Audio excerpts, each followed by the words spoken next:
Hello, আসসালামু আলাইকুম বিয়াস। আশা করি সবাই ভালো আছেন, সুস্থ আছেন। আমি এফকে ফারুক নাগেশ্বরী টিভির পক্ষ থেকে আপনাদের সামনে হাজির হয়েছি নতুন একটি গুরুত্বপূর্ণ ভিডিও নিয়ে। তো বন্ধুরা, আজকের ভিডিওটি হচ্ছে আপনাদের ব্যাটারি কিভাবে যত্ন নেবেন এবং কোন পজিশনে থাকলে আপনার ব্যাটারিটি নষ্ট হওয়ার সম্ভাবনা রয়েছে। তো বন্ধুরা, আমাদের মূল কারণ হচ্ছে আমাদের কারণে ব্যাটারিটা নষ্ট হয়ে যায়। দেখতে পাচ্ছেন ব্যাটারির উপর কি পজিশনে ময়লা পড়েছে। ময়লার কারণে আমাদের ব্যাটারিটা আস্তে আস্তে ধীরে ধীরে নষ্ট হওয়ার সম্ভাবনা থাকে। তো দেখতে পাচ্ছেন ব্যাটারির উপরটা একদম ভেজা। তো ব্যাটারির উপরটা ভেজা থাকলে আমাদের হবে কি, ব্যাটারির নেগেটিভ পজিটিভ টার্মিনাল যে রয়েছে সেটা আস্তে আস্তে নেগেটিভ পজিটিভ হওয়ার কারণে আস্তে আস্তে আমাদের ব্যাটারির চার্জটা কমে যাবে এবং কমে যেতে যেতে এক সময় আমাদের ব্যাটারিটা নষ্ট হয়ে যাবে। তো সেই ক্ষেত্রে আপনাদের ব্যাটারিটা অবশ্যই আপনারা সবসময় চকচকা এবং পরিষ্কৃত রাখবেন এবং যেখানে আপনার চোখের সামনে ব্যাটারিটা রাখবেন যেখানে সবসময় হাওয়া প্রবাহিত হয়, অর্থাৎ বাতাস চলাচলের ব্যবস্থা রয়েছে, এবং আপনার চোখের সামনে রাখবেন যাতে আপনার দেখা যায় যে 2-3 দিন বা 1 সপ্তাহ পর হয়তো আপনি ব্যাটারিটাকে দেখতে পারেন বা যত্ন নিতে পারেন। কারণ হচ্ছে কি, আপনাদের ব্যাটারিটা সবসময় আপনার চোখের সামনে পড়লে হবে কি, আপনার ব্যাটারিটা কোন পজিশনে আছে আপনি দেখতে পারবেন এবং ব্যাটারিটার পানি কোন পজিশনে আছে আপনি এটা লক্ষ্য রাখতে পারবেন।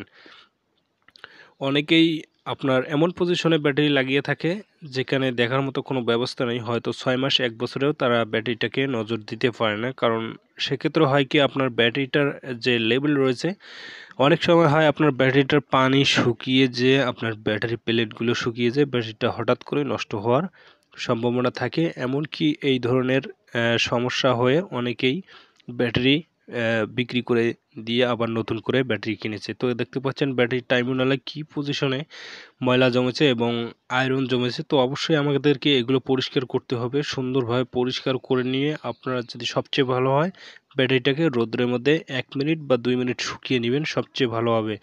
তো অবশ্যই আপনার ব্যাটারির উপরটাকে আপনারা সবসময় পরিষ্কার রাখার চেষ্টা করবেন। সেই ক্ষেত্রে আপনাদের ব্যাটারিটা এবং সোলার অনেকদিন দীর্ঘস্থায়ী লাস্টিং হবে। আপনার সোলারে কোনো প্রকার সমস্যা বা ঝামেলা পোহাতে হবে না। তো বন্ধুরা, দেখতেই পাচ্ছেন আপনারা ব্যাটারিটা কি পজিশনে ময়লা রয়েছে। তো আমি ব্যাটারিটাকে পরিষ্কার করে দেখাচ্ছি। দেখতে পাচ্ছেন কত সুন্দর দেখাচ্ছে। আর ব্যাটারি আপনারা সব সময় আপনার পানিটাকে লক্ষ্য রাখবেন, কারণ আমাদের ব্যাটারির পানিটা হচ্ছে সবচেয়ে গুরুত্বপূর্ণ একটি জিনিস। ব্যাটারির পানি শুকিয়ে গেলে আমাদের পানি আবার পুনরায় দিয়ে সমান করে দিতে হবে। তো দেখতে পাচ্ছেন আমি পরিষ্কার করে দিলাম ব্যাটারিটা। আর টার্মিনালগুলো ভালো করে ঘষে দিবেন, কারণ টার্মিনালে মরিচা ধরলে আপনার ব্যাটারির চার্জ ঠিক মতো নেবে না। আপনার দুই পাশেই ব্যাটারির যে টার্মিনাল রয়েছে দুই পাশেই সুন্দরভাবে ঘষিয়ে পরিষ্কার করে দিবেন, শিরিষ কাগজ বা শক্ত কিছু দিয়ে পরিষ্কার করে দিবেন। তো আমি আরেকটা ব্যাটারি আপনাদের সামনে দেখিয়ে দেব। তো সেটাকেও দেখতে পাচ্ছেন ব্যাটারি নষ্ট হওয়ার মূল কারণ আমাদের এই জন্যই, দেখতে পাচ্ছেন আমাদের ব্যাটারি এই জন্যই নষ্ট হয় কারণ আমরা বুঝতে পারি না ব্যাটারিটা ময়লার কারণে। এইটাও দেখতে পাচ্ছেন কি পজিশনে ময়লা, নেগেটিভ পজিটিভ আপনারা দেখতে পাচ্ছেন। এখানে ব্যাটারির উপরটা একদম পানিতে ভিজে গেছে, অর্থাৎ এসিড দিয়ে আমাদের ব্যাটারিটা ভিজে গেছে। সেই কারণে আপনারা যদি চার্জ করেন এই ব্যাটারিটা, চার্জ আপনি ফুল চার্জ যদি আজকে দেন, দেখবেন যে 3-4 দিন পর অটোমেটিকলি ভাবে আপনার ব্যাটারির চার্জ আর ডাউন হয়ে গেছে। এর মূল কারণ হচ্ছে ব্যাটারি আমাদের উপরটা ভেজা। আপনার ব্যাটারির উপর যদি আপনার ভেজা থাকে, আপনার ব্যাটারি বাতি জ্বালালে বা না জ্বালান, সেক্ষেত্রে আপনার কোনো ইয়ে হবে না, কিন্তু আপনার চার্জটা অটোমেটিক কমে যাবে। আপনি বাতি জ্বালালেও কমবে, না জ্বালালেও কমবে, কারণ আমাদের নেগেটিভ পজিটিভ সংযোগের মধ্যে সংযোগ পেয়েছে, যেহেতু গুরুত্বপূর্ণ, মানে মূল সংযোগ না পেলেও হালকাভাবে সংযোগটা পেয়ে থাকে। পাওয়ার কারণে আমাদের চার্জটা আস্তে আস্তে ডাউন হয়ে যাবে এবং ব্যাটারির গ্রাভিটি বসার কারণে হঠাৎ করে আপনার ব্যাটারিটা একদম নষ্ট হয়ে যাওয়ার সম্ভাবনা বেশি থাকে।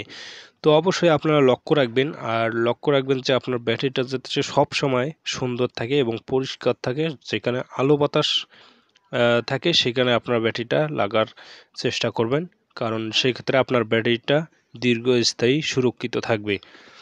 তো চলুন এবার আমি একটা নির্দেশনা দেখাবো আপনাদের, যে ব্যাটারি কোম্পানি থেকে কি কি নির্দেশনা দিয়েছে। এখানে দেখতে পাচ্ছেন আমার সামনে এই যে স্টিকারটা রয়েছে, ব্যাটারির লোগোটা, ব্যাটারির গায়ে একটা স্টিকার রয়েছে দেখতে পাচ্ছেন।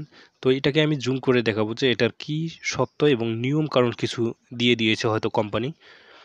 তো আমি জুম করছি।